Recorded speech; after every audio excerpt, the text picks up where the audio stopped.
Hi, I'm Brenda Such. Welcome to COIPcast, where we talk about new, trending, or just fascinating topics and technologies in online education.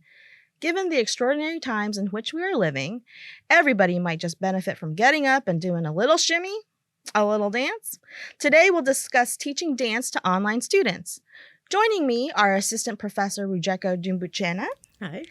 And Adjunct Lecturer Meredith Farnum from the School of Theater and Dance at the University of Florida. Welcome, Rujeko and Meredith. Thank you so much for having us. Sure, of course. No, thank you again. Really, thank you for joining us. And we're really excited to hear more about what you're going to say.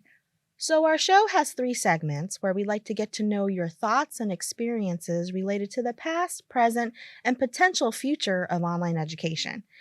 So in our first segment, Digital Origin Story, or DOS, what were your first memories of asynchronous dance education? I remember in the 80s with VHS, the dance exercises. Those were probably my first memories. But what are yours? Well, for me, I was raised in Zimbabwe, right?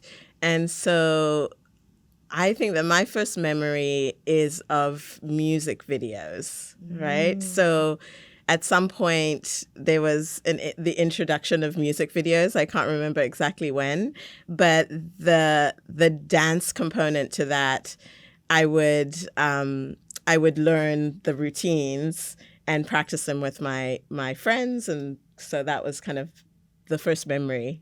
Yeah. I have to ask, which ones were you like, oh man, we got to learn this dance? There was this family band called 5 Star, and they had this song called All Fall Down, and that was a very popular. I studied that, relentlessly. That's awesome. Yeah.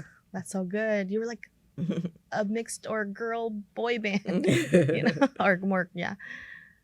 How about you, Meredith? I think, that's a good, I have to agree with the videos. I think Paula Abdul was a big influence because she just had such the dance. It was just amazing. And I just loved, that. And yes, tried to learn all the steps.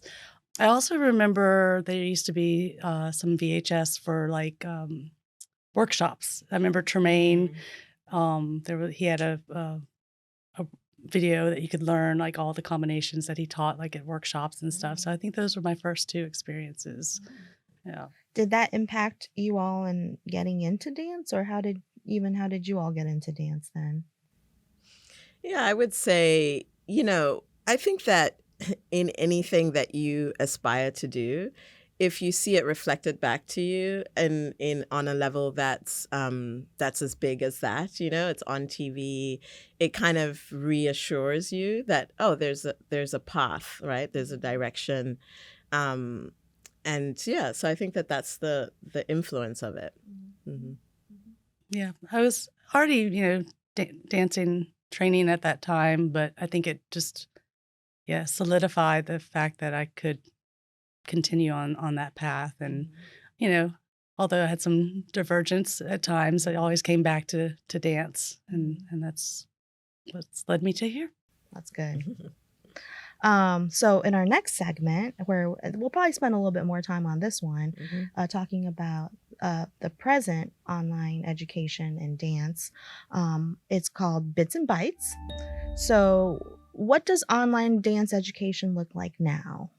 What has creating or managing your online courses been like? So we know that you've created some online courses, and it seems like people would be like, well, that's a very physical thing, a very present thing.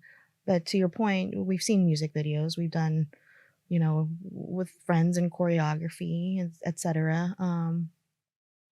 What has that present experience been like? Or has been like? And either one of you can start with this one. Maybe Meredith, you can start with this one. Okay. Thing you just came off of teaching it. Yeah, I think for me, it's been quite an evolution since I did start teaching this class a while back.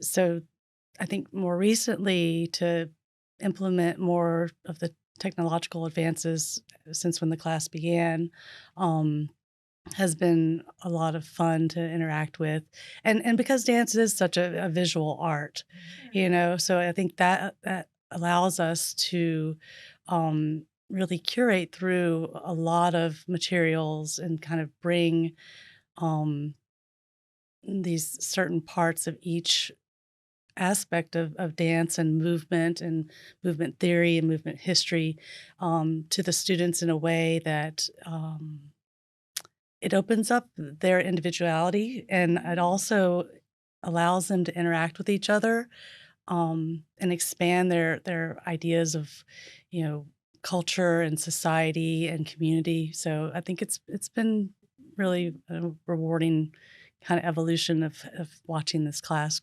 dance appreciation specifically, grow and expand through the online presence. And for our listeners who may not be totally familiar, this online course that you're referencing is here at the University of Florida. What's the course prefix and title? It's DAN 2100, Okay. Dance Appreciation for the 21st Century. And it is a hybrid course, so there is the opportunity for students to come and have an in-studio movement experience and then learn also online. Okay, that's cool. Yeah. So a hybrid, Mhm. but then if you're totally online, possible too. Yeah. Yeah. How about you, Rujeko? I think about online learning as something that opens up access, and the advances in technology, like Meredith is saying, kind of allow us to match the energy of being in person and being able to be there with a dance teacher, which is it's something that's that not everybody can access, right? It's a small community of people that can actually be in the studio dancing with all of these professional dancers, and so I love it for that. I think that that's the power of it. You're broadening the audience of that can access dance, and then through dance, because it communicates so much, and you learn so much more from dancing, because you when you dance, you have to learn about, like, where does that dance come from, like what is the history of the dance. It's tied to culture, society, politics, all sorts of things are reflected in dance, and so it really does broaden people's, I think, perspective of the world. Yeah. No, that's very cool. And then from your students' feedback, what has been some of the feedback about their online experiences with dance? I think a lot of students will come to the class unsure of their ability to move. I think sometimes the word dance gives a perception that they need to have a training. And if they haven't had, that, or taken a ballet class or a jazz class or a contemporary class, they'll come in and are unsure of, how they're going to be able to dance in the course. And I think the way the course is set up, that we allow them to learn about the body and help them learn how to find their own movement potential, that they really understand that dance is a universal language. I mean, it's a communication, and we all do it without even realizing it every day. I mean, just by using our hands and just with our different body language. And so I think those connections are really something that the students leave with, that expanded understanding. And I also feel like as well that they do see dance in a deeper kind of analytical way, and through a dance studies lens, by connecting it to how a lot of pieces will have a theme of political statement or emotional or just anything within the human experience. Dance is going to be expressing that, and I think that they kind of get both of those benefits from the course.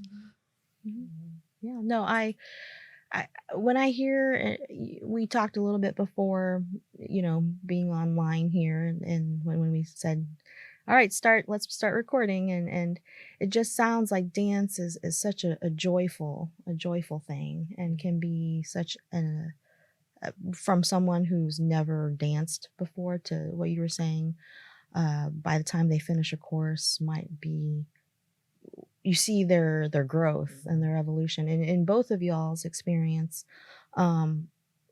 what has been something, as you've been an educator, that's been joyful to you all to see? I think, there's one thing where you're doing that performance yourself and experiencing that joy, but then I think it's a different experience seeing someone else have that too. So maybe a little testimonies of that would be really encouraging to hear. Yeah, I mean, I think that when I started teaching dance, I was surprised that so many students, at the university level had never danced. They didn't have dance around them, And so I think that that's kind of part of the power of doing it online, it is also just not confronting the fear of being around a lot of people who are watching you do it. It's just me, everyone. It's very that can be challenging too. But I think that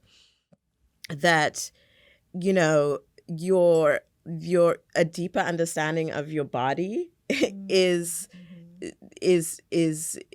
has a lot of potential to actually heal somebody, to understand how your body moves, to understand, what the parts of your body that you've never moved before, and dispensing energy and releasing it, like Meredith was saying, it's connected to your emotions. It's something that you can access to express yourself. And so I think that most dance students, when they are training, will express the physical and the mental benefits of dancing, and then the having it be a fun tool to connect to other cultures and worlds, and then also, dance has the potential to bring together community, right? It builds community. So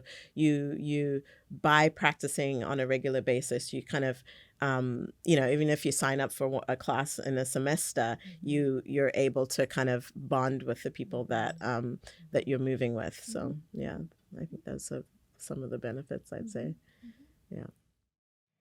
Yeah. Meredith, any specific stories or people that stand out? Obviously, we don't have to say names, but any examples? Well, when Rujeko was just speaking, I was just thinking about our first kind of assignment that we have with the course, as a way of the students being able to introduce themselves. It's similar to like an icebreaker, in which they can choose any letter in the alphabet and use that letter to define what dance means to them.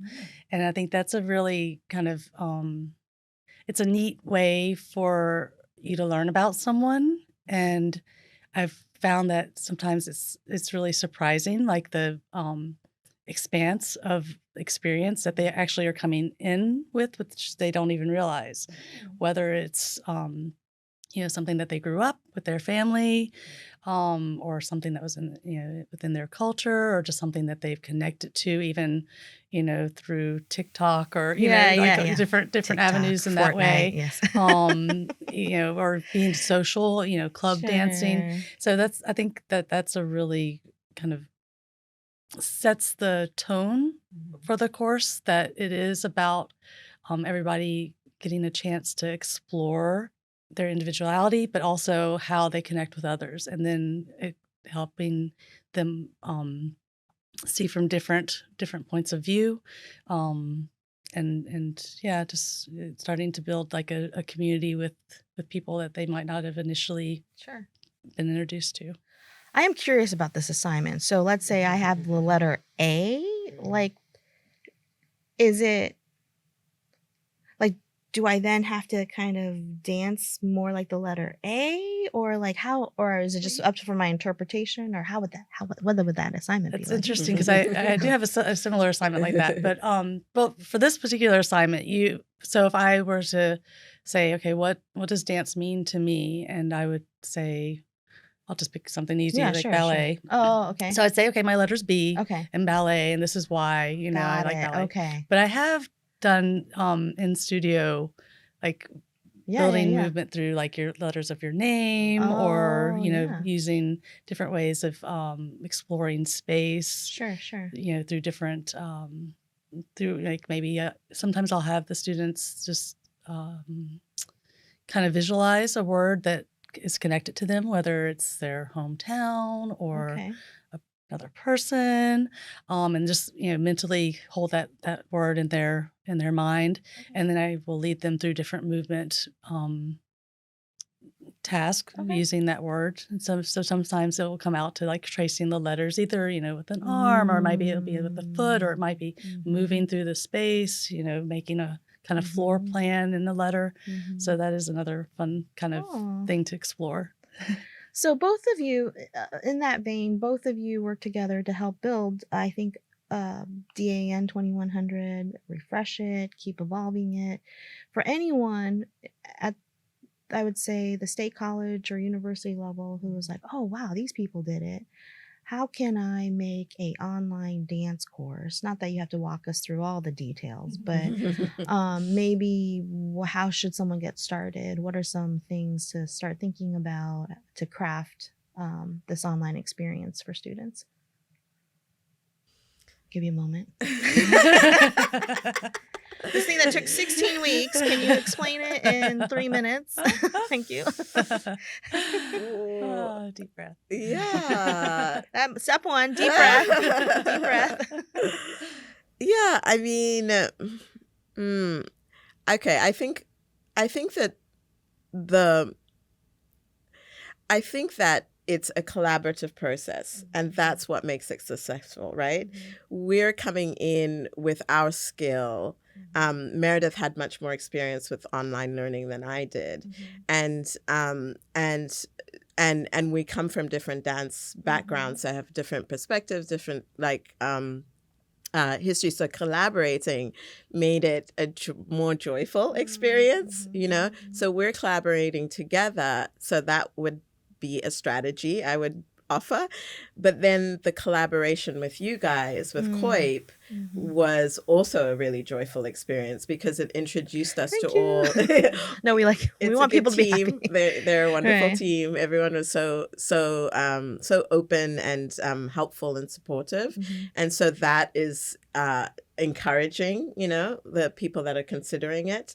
And that collaboration between people who are skilled and know all of the tools that are available with us that are skilled in the art of dance really produced things that were, I think, surprising, and I would say like the most exciting is the classes, like having all of the professors within the dance department be able to contribute to the online course, which I think is another strategy that I would suggest. Like it became an opportunity for us to introduce the whole department and have them have like a touch point with other professors, and the movement aspect of it. Especially now, I think that we're more skilled in that area because of COVID, and that we had to teach online for so long. So we already have that. It wasn't as, oh no, I have to do this online. Exactly. Okay. Yeah. So I'd say those are some of the things that I can think of right off the bat. So I know this course is dance in relation to the 21st century. So we'll segue into our last section, which is tech forward. And so what do you all think is going to be the future of online dance education, or maybe even dance and then in combo with online work? Because I think education itself will probably be morphing. And to your point, with everyone having, I mean, we know COVID teaching isn't really necessarily teaching, but it was an experience that brought, I think, many people to a certain level within online, or at least the technical skills. Yeah. We all know how to Zoom now. We all have a webcam, you know. Right. So, but what do you all imagine would be potentially the next step? Maybe even the technology that you all have seen at conferences or anything like that. Yeah, I can't even really imagine, but I guess but also the imagination seems limitless. I mean, there is. That's beautiful. So, I like that. I like that. Yeah. I think there's so many different potential technologies that are being explored. I know that we've done some movement capture work here at Digital Worlds. Like a while back, it was that's cool. When for like film or animation. It was like there was what was it called? I think it was called Dance Beyond Boundaries. And one of our faculty members that used to be here, and it was some motion capture, and there was like it was happening simultaneously in different parts of the world.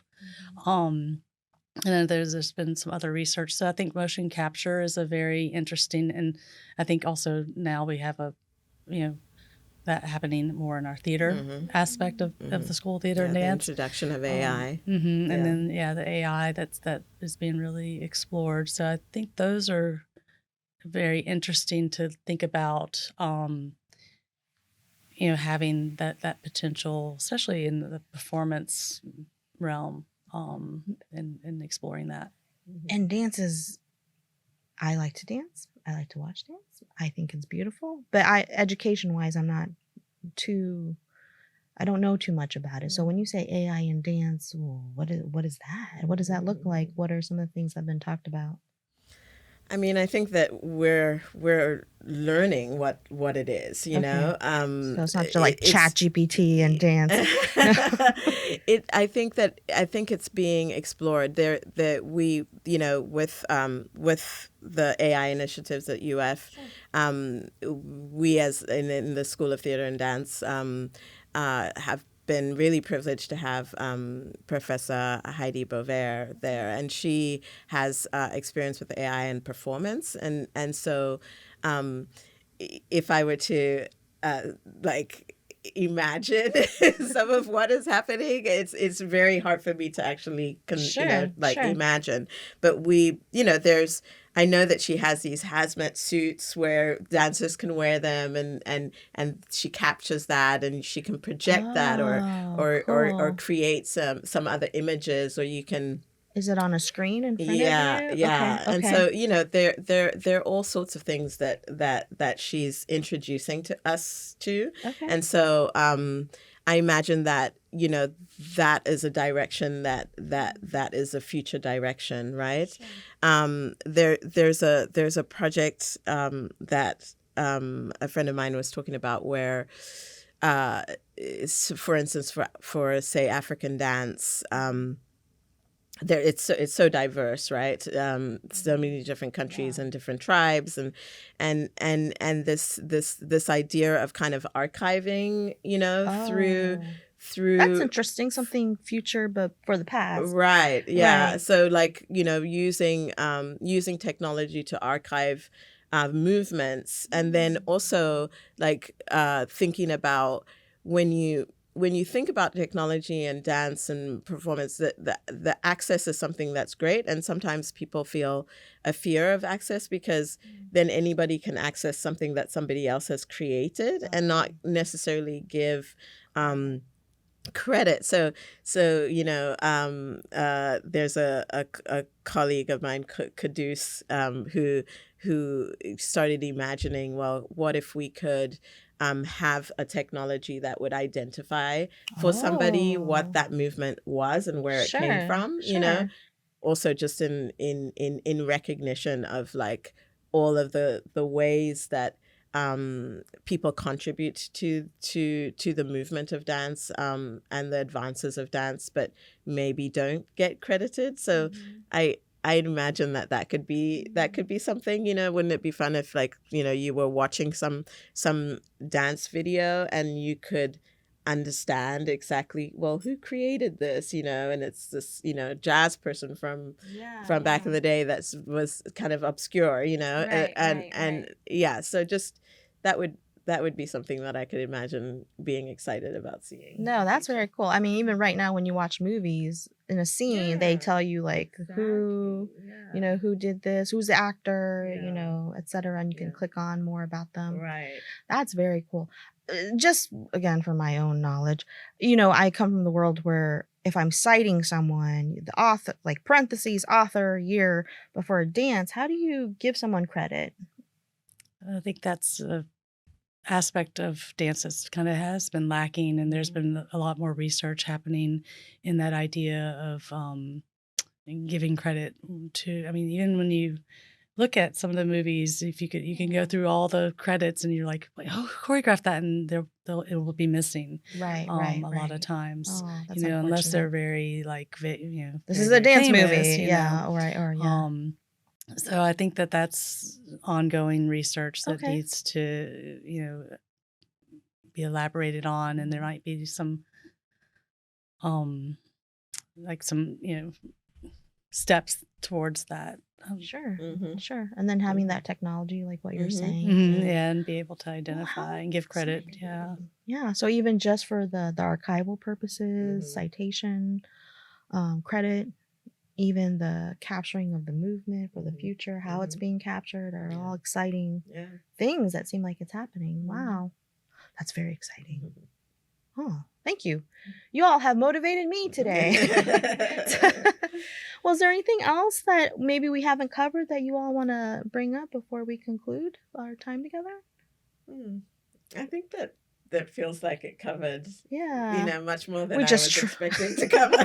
So, yeah, thank you. It was such a great conversation. Made me think a little bit more deeply, too. Yeah.